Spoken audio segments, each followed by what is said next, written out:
Crime, Wine, and Chaos contains adult language and graphic content.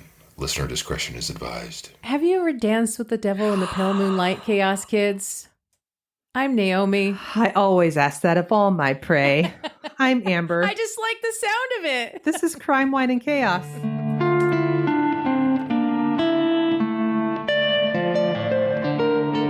Oh, that was a good one. Hey, thanks. All right. That just perked me right up.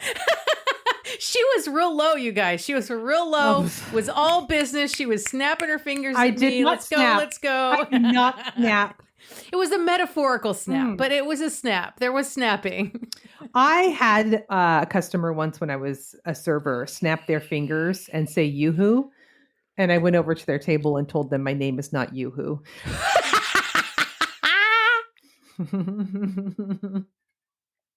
Did you tell them we don't carry yoo-hoo here? Yeah, that's gross. We don't do yoo-hoo.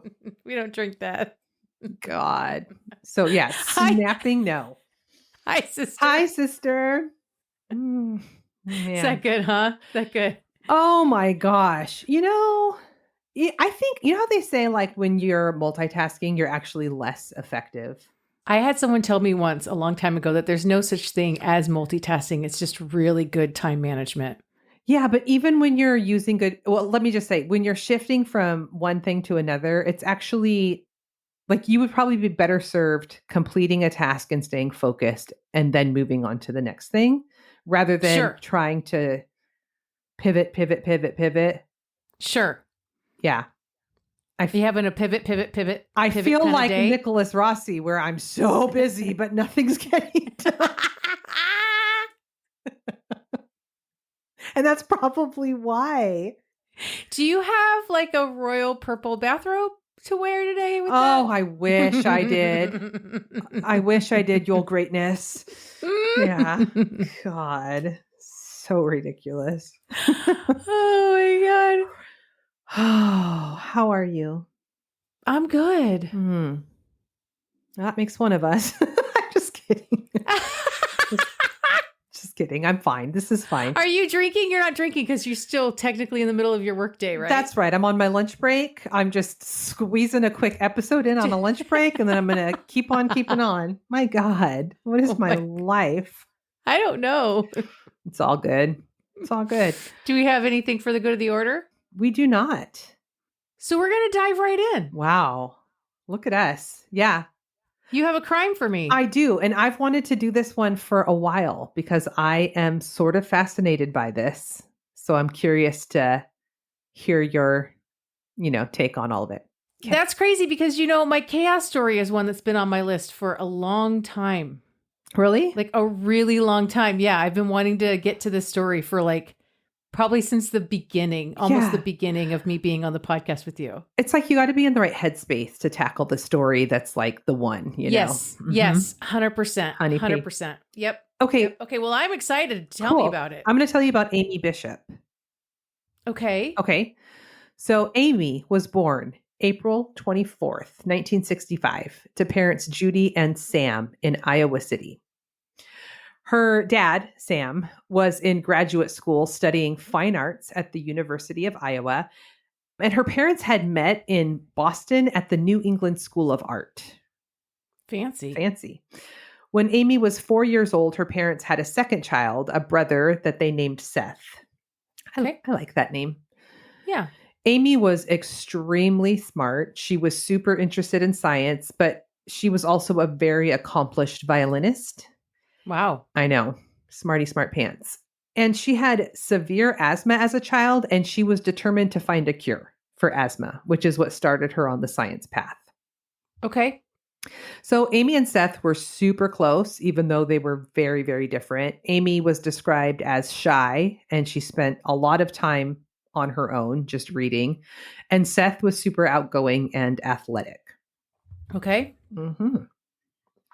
On December 6, 1986, the family returned home from some outing, I don't know, and they found that their home had been broken into, and there were several things missing. The house was like totally in shambles, right? Okay. Mm-hmm. And one of the stolen items were these like commemorative cups that Judy and Sam had for the birth of each one of their kids. That's weird. Some people do spoons.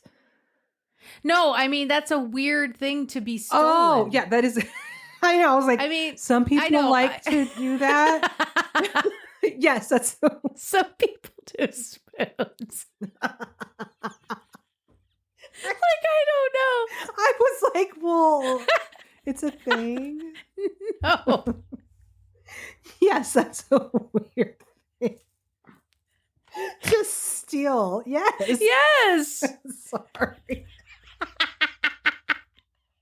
I love it when we hear each other but don't understand each other. That is like, what am I going to wear to my bomb detonation?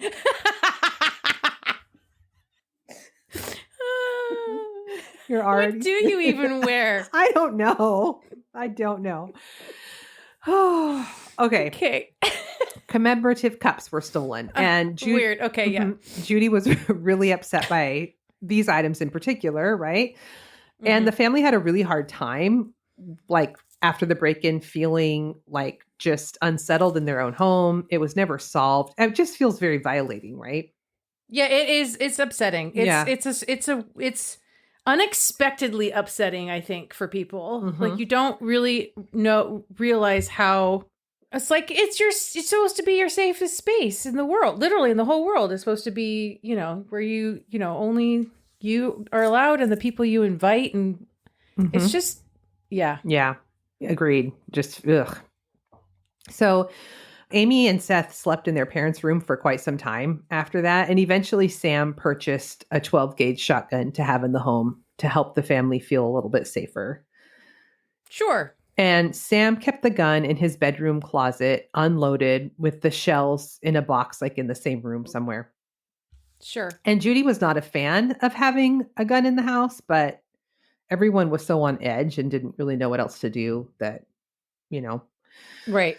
So a year later, on December 6th, 1987, a 911 call comes in from the Bishop home. And it is Judy making the call, and she is frantic. And she tells the dispatcher that her 21-year-old daughter, Amy, just shot her 18-year-old son, Seth. What? Mm-hmm. Yeah.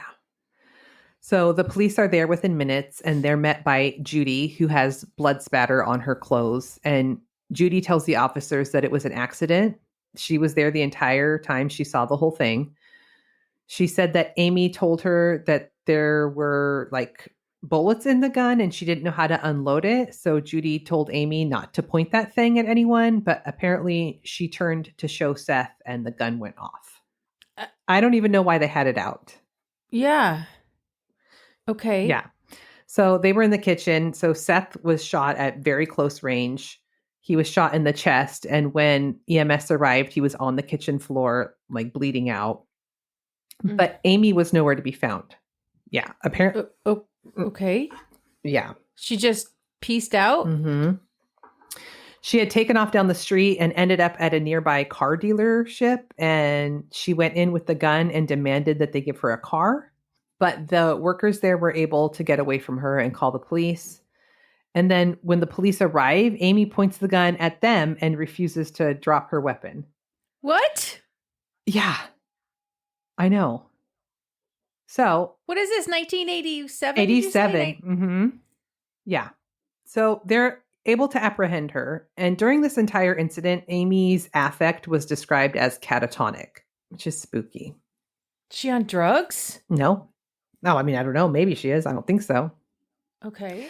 But even though she did all of this, she was released to her mom, and eventually Seth's death was ruled an accident, and there were no charges filed. Not even for like trying to hold up the dealership. They were. What? Nothing was filed. Is she like a pretty white girl? Is that what's happening? I mean, she's white, but okay. Define pretty.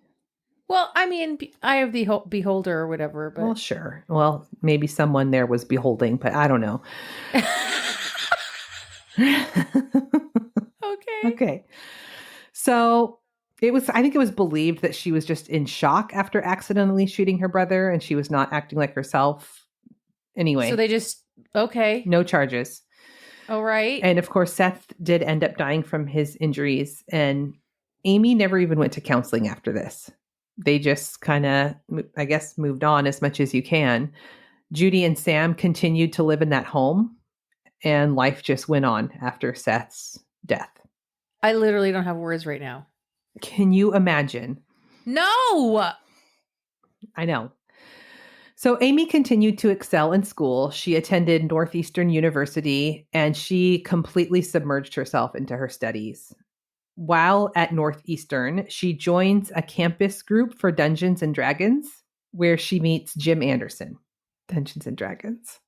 Mm-hmm. They dated for a few years and got married in 1989.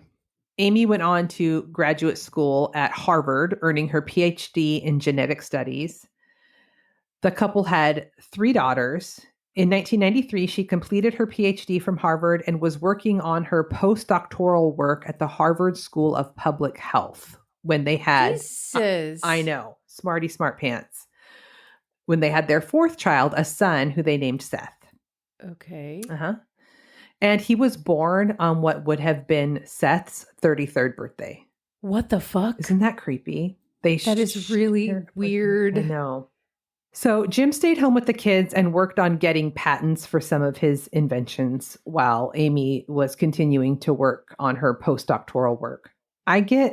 There was one article where Amy said Jim's too smart to have a job.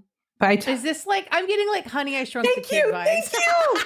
That's exactly what I was thinking. I was like, Jim is Rick Moranis. Oh my God. All 4 of their kids are going to be the size of boogers.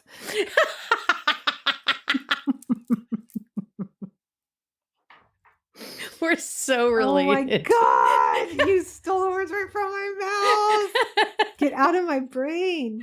I can't. I'm sorry. Whew. All right.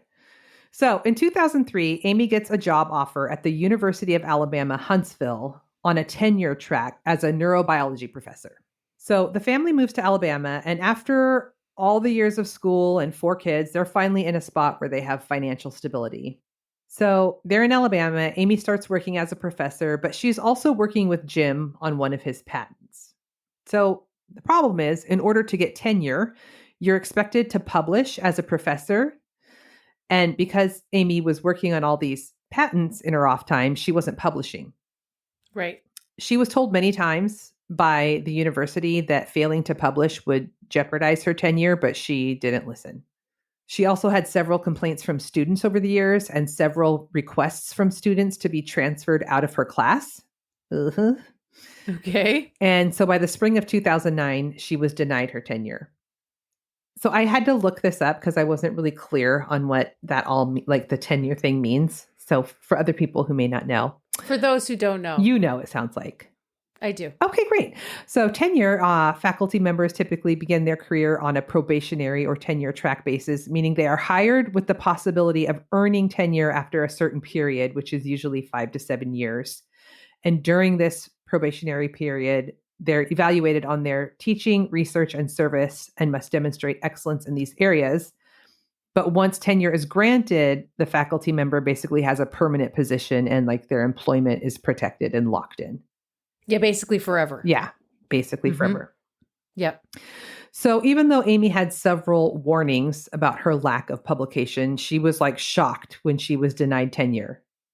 And She was? and pissed.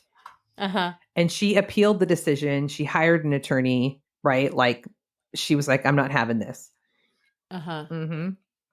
But when you're denied tenure, it means you're on a terminal year. Like at the end of that academic year, you're out of a job. So it's also difficult to get another job as a professor because if you leave a professor job in that 5 to 7 year window, it's obvious to other universities that that's why. Right. You're not going to make tenure or you didn't make tenure. So like you're going to come here and do the same thing and waste our time. Yeah. Plus it's like embarrassing and then like people in your circle know. Yeah. Right. So I think it's weird too that like, I get you have to finish the academic year, but basically you've been terminated, but you're still working there. Yeah.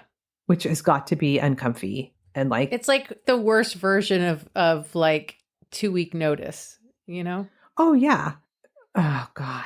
At least a 2-week notice, like you're in control of that. people aren't looking at you like, oh, you're not wanted here anymore.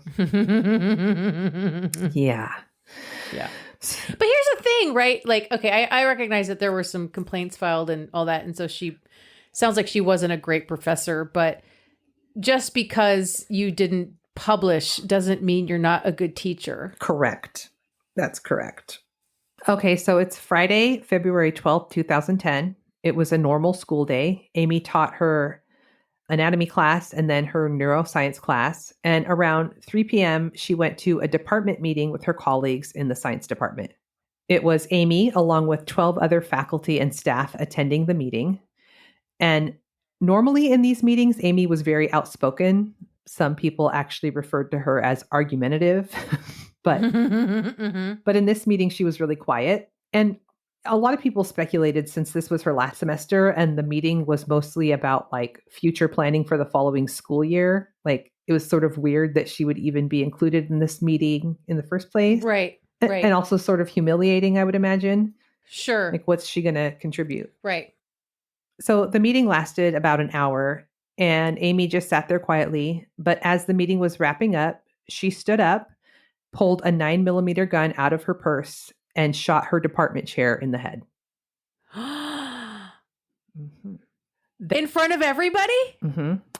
Then she fired again at the department assistant.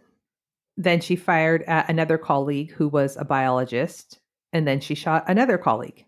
One of her colleagues in there, who was a friend of hers, was Deborah. She was in this meeting, and Deborah went under the conference room table and put her arms around Amy's legs and like begged her to stop. But Amy looked under the table and pulled the trigger.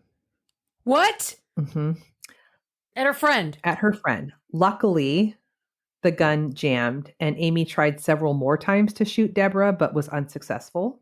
So everyone is like screaming and in a panic, but Amy is blocking the only door out of this conference room.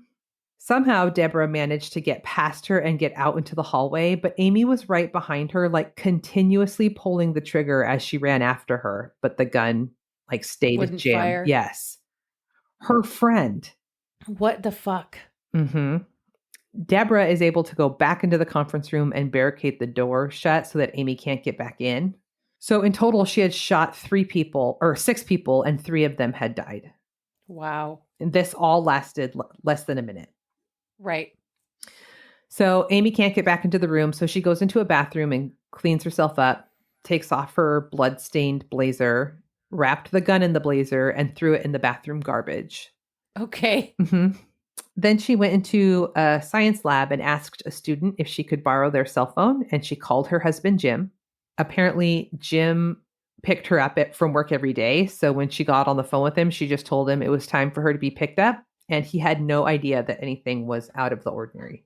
So she left the building in the back onto a loading dock, but she was immediately met by law enforcement and was arrested. It fascinates me that there is a woman who is an active shooter. This is wild. Mm-hmm. Mm-hmm. When she was arrested, she said, "There's no way this happened. There's no way. They must all still be alive." Like she was just in denial. What? Mm-hmm. I don't know. She was charged for capital murder, which in Alabama means the murder of 2 or more people, and it is eligible for the death penalty. She was also charged with 3 counts of attempted murder. When they interviewed Jim, they do determine that he had no idea that any of this was going on. I mean, he was just up in the attic working on his inventions. He didn't know. I just totally picture him like, yes, Rick Moranis, or like Doc, just mad scientist in the attic. Yeah. Oh my God. Wait until you see the picture of the 2 of them together with one of their inventions. Oh my God. It's a wild. So when the police agency in Massachusetts, where she grew up, sees this story on the news, they call the agency in Alabama and tell them, hey, just so you know, the woman you just arrested shot and killed her brother back in 1987. P.S. Hey, BT dubs. Not her first time. No. Not her first rodeo. No, it was not. Oh my God. I know. 2 days after her arrest, she attempted to take her own life in jail, but jail staff caught her in time. Mm-hmm. On September 24th, 2012, she enters a plea of guilty and was sentenced to life without the possibility of parole. She had originally entered a plea of not guilty by reason of insanity, but then withdrew the plea. So I'm not sure why. Well, probably because if she had even a halfway decent attorney, he told her, like, good luck with that. Yeah. Because that's like a really, really hard defense to defend. It really is. It really is. So, even though we all know that nobody in their right mind does anything like this. Mm-hmm. Yeah. Unfortunately, not the right mind isn't the same as legally insane. Right. I mean, I'm not in my right mind most days, you know? Yeah. Do you have a right mind? I don't know if I even have one. I only have a left mind. God. Anyway, so she takes the plea to avoid the death penalty. She is serving her time at a max security women's prison in Alabama. She's 57 years old. Jim is still married to Amy, but he said it's only for financial reasons. And her children, who are adults, don't visit her. This is wild. On April 19th, 2021, her son, Seth, died from a gunshot wound. What? A friend accidentally shot him, and it was ruled an accident. What? Mm-hmm. This story is wild. Uh-huh. Yeah. So in the aftermath of all of this, some of her colleagues and people who knew her before had this to say about her. Quote, this is all quotes moving forward. Over the years, Dr. Bishop had shown evidence that the smallest of slights could set off a disproportionate and occasionally violent reaction. According to numerous interviews with colleagues and others who knew her, her life seemed to veer wildly between moments of cold fury and scientific brilliance, between rage at perceived slights and empathy for her students. Yeah. In 2002, she was charged with assault after punching a woman in the head at an International House of Pancakes in Peabody, Massachusetts. What? The woman had taken the last booster seat, and according to the police report, Dr. Bishop demanded it for one of her children, shouting, "I am Dr. Amy Bishop." Oh, don't you know who I am? Mm-hmm. Wow. Uh-huh. Her neighbors said that she would yell at children playing because they were too loud. She rarely kept opinions to herself. She was known to have flip outs, as one former student described them. Oh my God. She would just kick students out of the classroom and just lose her shit. Dr. Hugo Gonzalez, a professor of physiology at the University of Maryland School of Medicine, collaborated with Amy Bishop on a 1996 paper while both were working in the cardiology department at Harvard. When the paper was completed, Dr. Gonzalez said that Amy flew into a fucking rage because she was not listed as the first author on the paper. Oh. Mm-hmm. Yeah. She's Meredith Gray's mom. Yep. She's Dr. Ellis Gray. Yep. Yep. She even worked with some people in Massachusetts doing fictional writing, and one person described the experience as painful and said they always had a feeling she was about to explode. They said, quote, "When I worked with her, I found she was always within striking distance of the edge." Whoa. Uh-huh. And that is Dr. Amy Bishop. That was a whirlwind. But in a department meeting to just massacre. Mm-hmm. Yeah. I think the only other... I'm like at a loss for words. This whole story. I keep thinking about her mom defending her as like, it was an accident. Was it? I don't think it was. I don't think it was either. No, I don't think it was. The only other woman that I know that was an active shooter was like that first school shooter, the I Don't Like Mondays. Brenda I think something. There's been like a couple, but it's so rare. It's so rare. I just thought it was wild. And a much older, educated woman at work in a department meeting just lost her shit. I mean, we'd live in a whole different world if more women lost their shit in the business world like that. Oh, no. Oh, yeah, for sure. It would be really, I mean, in a lot of ways justified. Oh, totally. Yeah. Mm-hmm.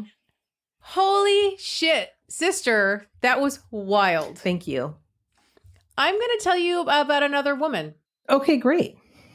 Yeah, we're going to talk about another woman who is a little wild. So I'm going to tell you about Misha Defonseca. Okay. So Pat Cunningham had been living in Millis, Massachusetts for 37 years in the late 80s, a town where everybody knew everybody, when some new neighbors moved in. They were a couple that had just moved from Paris, Maurice and Misha Defonseca. Ooh, that's pretty. In this small, tight-knit community, Pat and Misha became friends. Pat describes Misha as a very nice person, very friendly and caring, and Misha had a way with animals that Pat had never seen with anyone else before. Misha had many, many cats and an eccentric personality. Okay.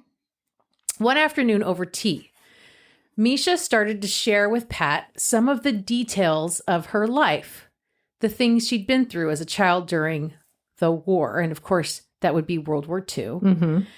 And Pat's jaw hit the floor. Misha's life story was just incredible. The first time Misha ever spoke of her experiences as a child was at a synagogue in Holliston, Massachusetts, another small town not far from Millis.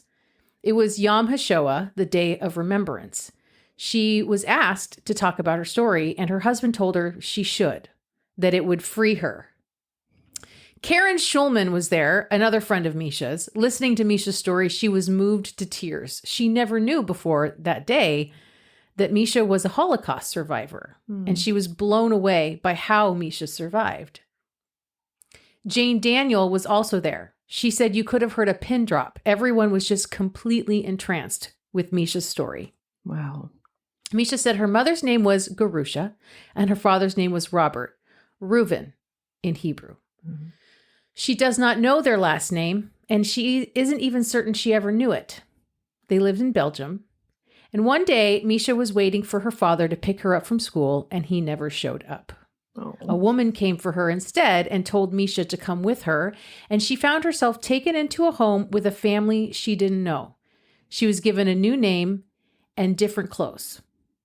She was 7 years old, and her parents had been arrested by the Nazis. Yes, because it always goes back to the Nazis here on Crime, Wine, and Chaos. Was Misha her new name then? No. Oh, okay. She was told that they had been deported, her parents. The family she was placed with was Catholic by the name of De Waal, and they called her Monique. Oh, okay. And this saved her from being taken by the Nazis herself. Mm-hmm. But this family did not love her. In fact, Misha said they hated her and they told her she was worthless. Okay, so did they get some sort of kickback? Why did they take this child I guess. Okay, that's gross. I don't know. The only person in the family who was kind to her was the grandfather. He told Misha her parents were in Germany, and he showed her with a compass that it was in the east. To Misha, on the map, Belgium seemed really small, and Germany didn't seem that far away. So Misha decided right then and there that she was going to walk to Germany and find her parents. Oh my gosh. She took the compass and some supplies and left the De Waals in search of her parents, walking east. She had some food, something to drink, a knife for protection. And the first night, she slept under a bridge not far from home.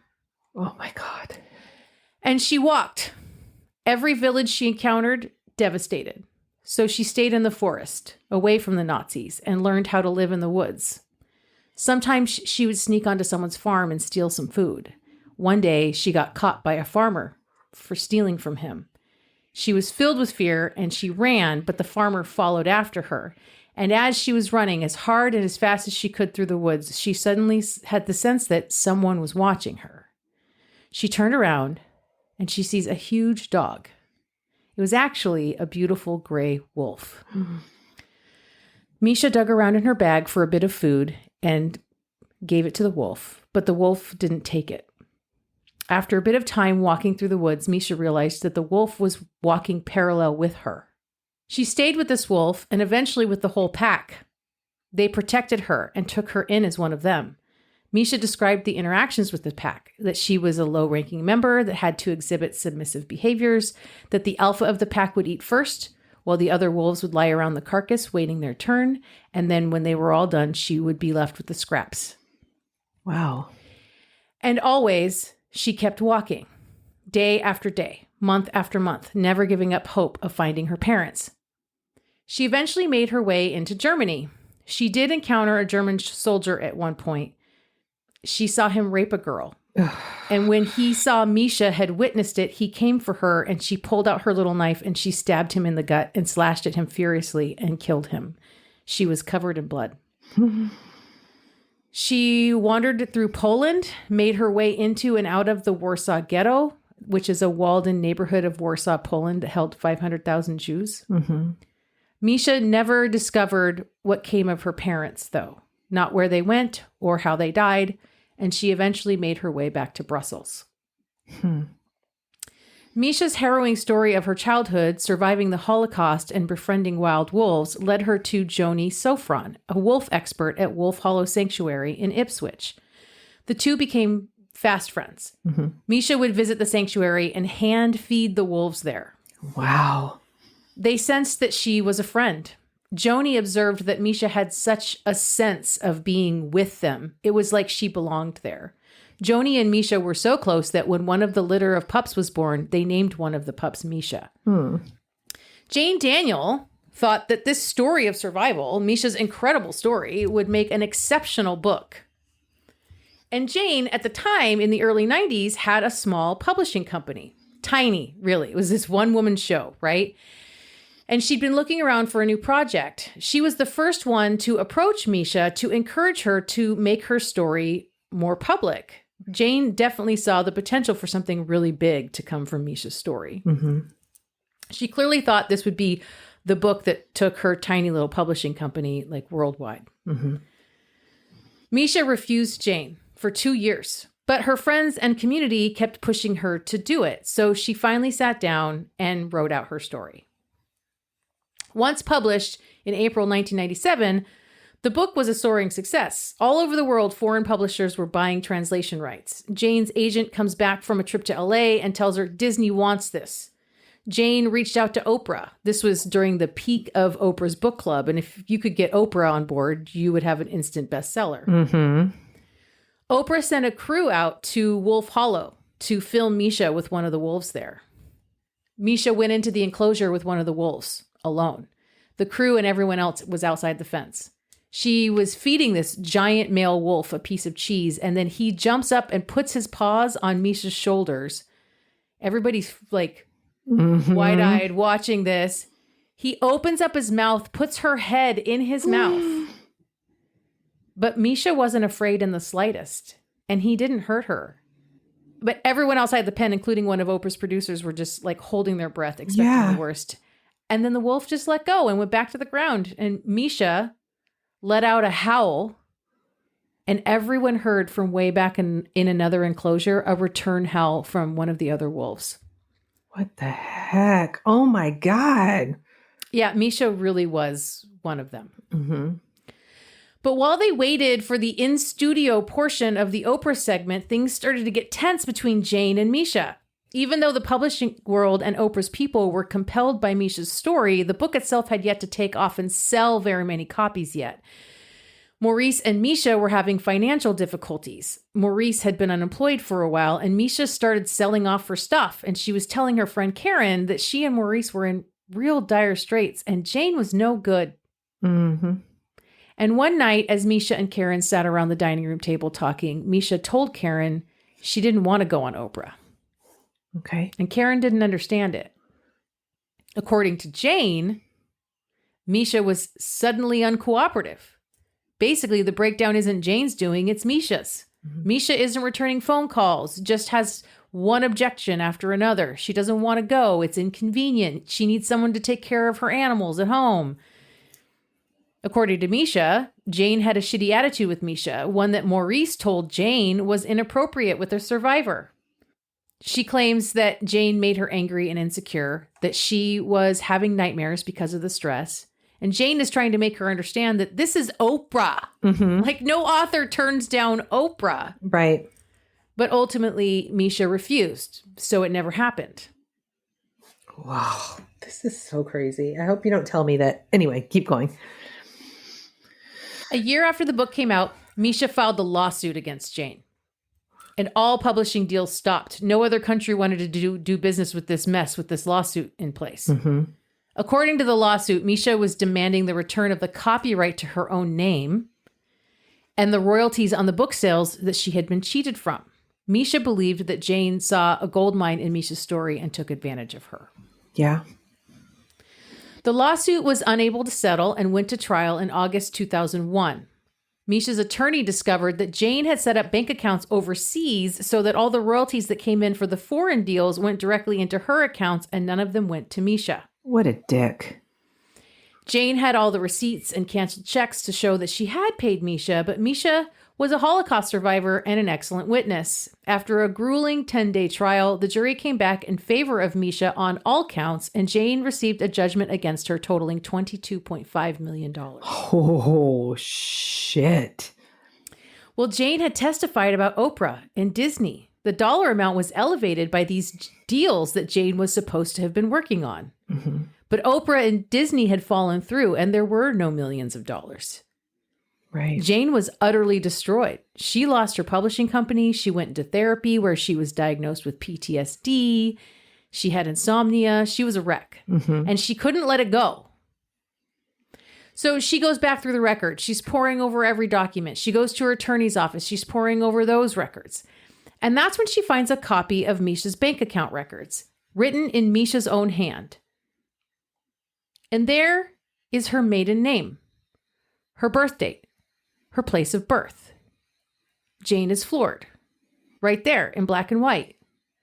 Misha does know who she is. She knows her last name. She knows who her mother was. She supposedly lost her identity in the war, but she clearly knows exactly who she is. And Jane wonders, what else did Misha lie about? Jane couldn't let it go. Her life had been destroyed by this lawsuit, so she starts writing about it. A blog, a memoir of Misha's memoir. Maybe someone will read it. Who knows? Yeah. And the first day after her first entry, Jane receives an email from a genealogist named Sharon Sargent. And Sharon says, I think I might be able to help you figure this out. So Sharon takes all these photographs of Misha from the book, from the internet. She lines them all up to put together a timeline of Misha's life. And she tried to analyze each photo to see what kind of information she could get from them. God, this is wild. Her first clue was Misha's claim that she was 7 years old when she was taken in by that Catholic foster family. And there's a series of photos, there's like 3 of them, of Misha in the book that were taken at that time. But Sharon can clearly see that this is not a 7-year-old. This is a picture of a toddler, like a 3 or a 4-year-old. Big bow in her hair, frilly clothes, chubby cheeks. Not 7. A closer look of a photograph of the kindly grandfather, who Misha said was a farmer, and Sharon could see he had very well manicured hands, not the hands of someone who worked on a farm. And a ring on one of his fingers that was not the kind of ring a farmer would wear. His wife in that picture, the grandmother, had a dog in her lap, a dog that was a small house dog. Right. Not a farm dog. But the big red flag was comparing the U.S. publication with the French publication of Misha's book. In the U.S. version, the Catholic family's last name was de Waal. But in the French version, it was Valle, V-A-L-L-E. Okay. But why? Yeah. Jane and Sharon both were questioning Misha's whole story, and Jane decided she needed someone in Belgium to help her keep digging. Sharon had a connection with a Belgian genealogist who was herself a Holocaust survivor and grew up in the same area that Misha claimed to have lived in. Eveline Handel had been a hidden child, taken in and raised by a Catholic family. She has no memory of her parents, no idea what became of them. It was this, after she turned 40 and had a sort of breakdown, that led her to do her own research. Both her parents had been arrested and deported to Auschwitz in 1942. Eveline went to the public library in Brussels and searched at least 3 days through the directories of the 1930s and 1940s looking for de Waal and Val. There was no Val in the phone books. It didn't exist. De Waal did. There were many, many de Waals.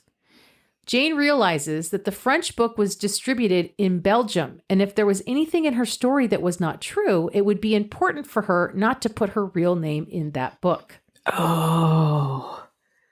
She was trying to hide something. Mm-hmm.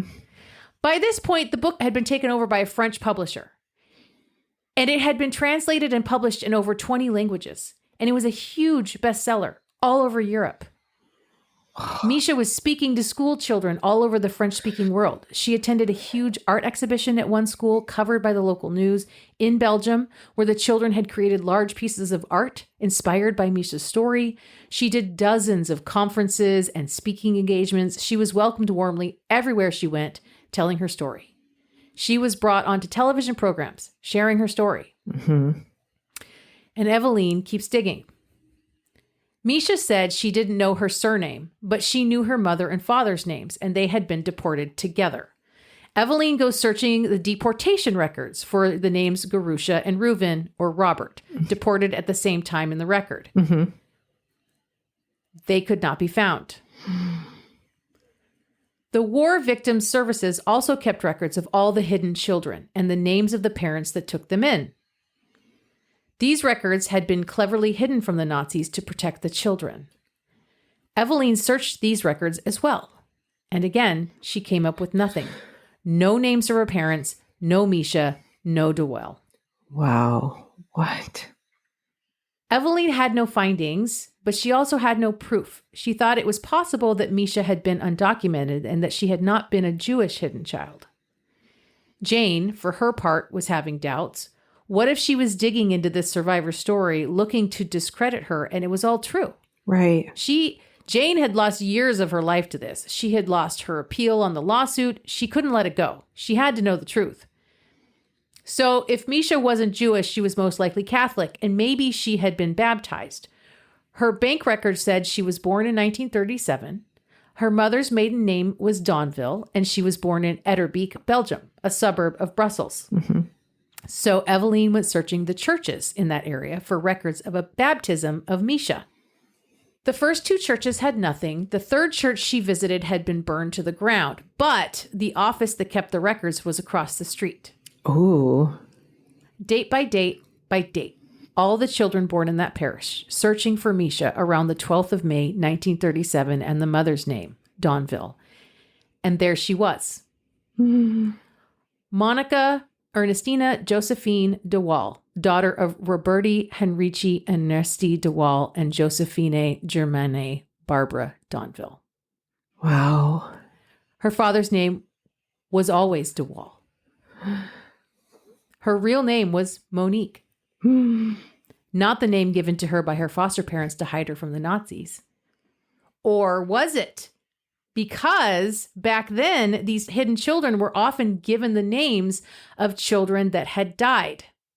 So it's possible that the de Waals took in Misha and that their Monique had died and Misha had assumed her name. Okay.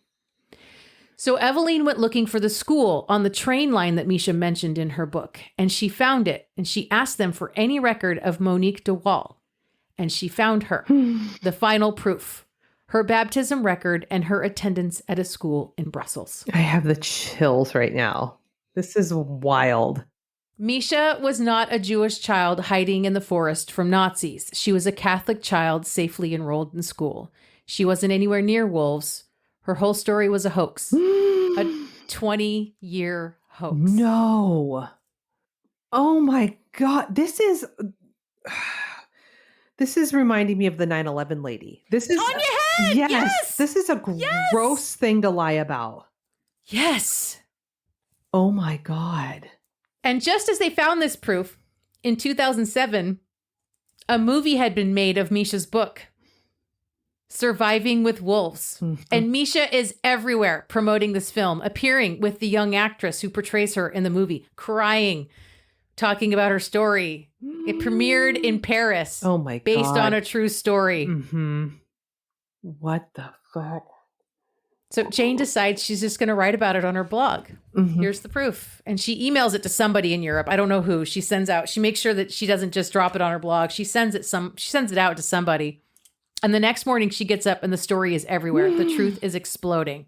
And as others find out that Misha's story was a lie, they are devastated. Joni, the wolf expert, felt so betrayed and heartbroken. Karen just cried. Yeah. It made her so upset to know that Misha had played on her sympathies. Pat felt taken advantage of. She said people had given Misha and Maurice like huge sums of money, tens of thousands of dollars to help her and Maurice save their house. Mm-hmm. Misha even went to the rabbis and asked for donations from the temple. What the fuck? They were all duped. And as far as Pat knows, no one in the community ever talked to Misha again after the truth came out. Oh my God.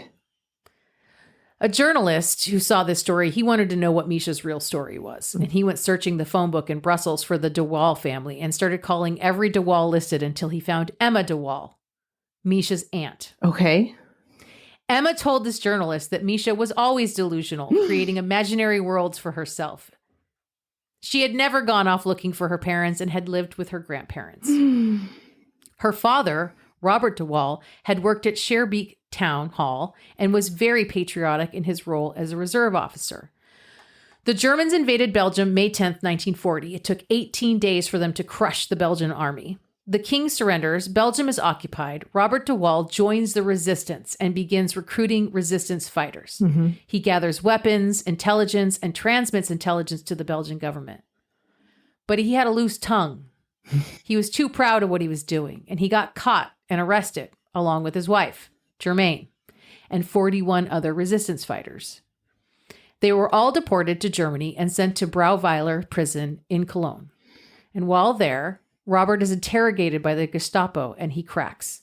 He makes a deal in the prison which involved him handing over the names of his fellow resistance fighters in exchange for his wife being protected and to see his daughter one last time. Okay. In August 1942, he had one last opportunity to see his daughter. Robert and Germaine would die in a concentration camp, and Misha was forever after called the traitor's daughter. Oh my God. The municipality of Schaerbeek engraved a plaque in the name of the resistance fighters that died during the war. Robert's name was listed last, and it later was erased from the plaque. Oh, why? Because he was a traitor. Okay. In February 2008, that journalist that did all that research published the story of Misha's family. And this is what Misha had to say, her public statement. Mm-hmm. They called me the traitor's daughter because my father was suspected of having spoken under torture. This book, this story is mine. It is not the actual reality, but it was my reality, my way of surviving. I ask forgiveness. All I ever wanted was to exercise my suffering. Okay, that's not the vibe though, Misha. That's not the way. That's not how we do that. In subsequent interviews, Misha speaks to it like she doesn't know for sure if it's real or not. It seems real to her the way she talks about it. Uh-huh. She can see herself rolling on the ground with wolves. In one, she says they will always be her wolves, even if she knows the truth now. No, that's literally not how truth works. Oh my God, she's Delulu. In the 2021 documentary, Misha and the Wolves, a Holocaust historian explains in 1996, Jane sent Misha's manuscript to her, and she told Jane that there were many reasons why the story was likely not true and advised Jane not to publish it. Oh. But as we know, Jane published it anyway. Yes, she did. This same historian was like, commentary. It was like her own take, but she was like, obviously, like Jane was and Misha were both fueled by greed. They saw the potential for, a windfall, and they went for it. Mm-hmm. She also said, I didn't get her name. I didn't write her name down, but she was like, she goes, I think people really want to believe that Misha, like we believed and we were naive and believed because she believed. Mm-hmm. And she's like, because she sold it to us because she'd sold it to herself. Right. Yeah. And she was like, I don't think any of that's true. Mm-hmm. I think we bought it and she sold it. I'm totally paraphrasing, but that like she never believed her story was true. Right. Oh my God. So after the memoir was revealed to be untrue, the financial judgment against Jane Daniel was overturned almost entirely, and they required Misha to repay Jane that $22 million. Misha and her husband Maurice and all their animals still live in Millis, Massachusetts. Wow. She's still alive? According to Wiki, she hasn't died yet. Wow. In 2021, when this documentary came out, she was still alive. Wow. That is freaking wild, sister. Yeah. Where did you hear? Oh my God, that would have been on my list too if I had heard about it. Where did you hear about that? I watched the documentary years ago it's a Netflix. It was a Netflix production. It's like a made for Netflix documentary. Wow. Oh my God. That was wild. Yeah. I have no words. It was totally Tanya Head. I was like, it's Tanya Head Yes. all over again. Yes. Also, that makes two that I know of off the top of my head. Oprah Book Club memoirs, where Oprah was completely duped. Well, Oprah got by on this one because the segment never aired. Remember, because she never went to the studio and filmed the other segment. They have footage of her at the Wolf Sanctuary, but she decided not to do Oprah. So she never actually did go sit down in Oprah's studio, and she was never part of Oprah's book club. Okay. But I thought of that too. I thought of that because that other guy, James Frey or Fry or whatever. Yep. Yes. It's like, Oprah, man. Do your research, sister. I mean, at the time, everybody was believing it. This amazing tale of this harrowing survival of this little girl in the midst of a Holocaust. Yeah. What a shit thing to do, though. What a shit thing to lie about. Wow. Shame on her. Gross. She's going to the synagogue. She's participating as if she's Jewish. Yeah. And collecting donations. That was before she ever even told her story. Because the first time she publicly told it was at the synagogue at like some service for some special religious day. Like, no, that's not the vibe. So she had already been cosplaying as a Jewish Holocaust survivor before she even told the story. How long was she brewing this tale? I don't know. A long time. Well, Right? Did her husband believe the story?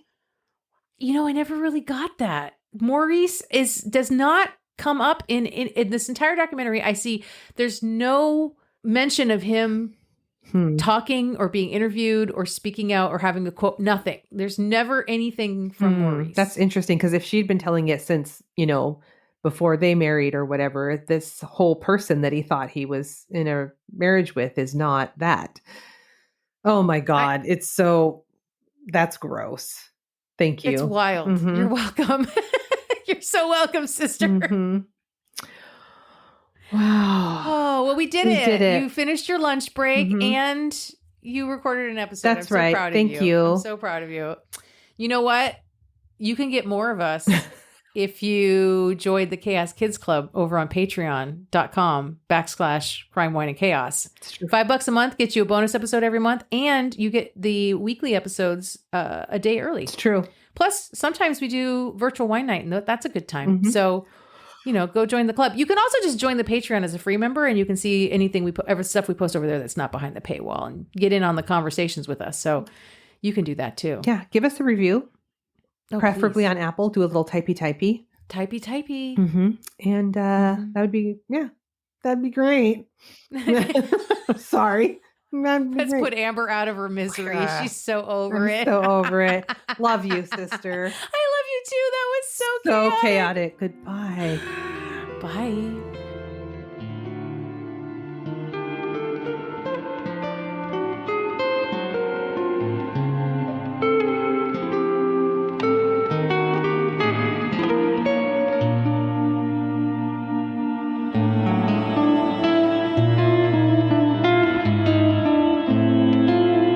Crime, Wine, and Chaos is produced by 8th Direction Records.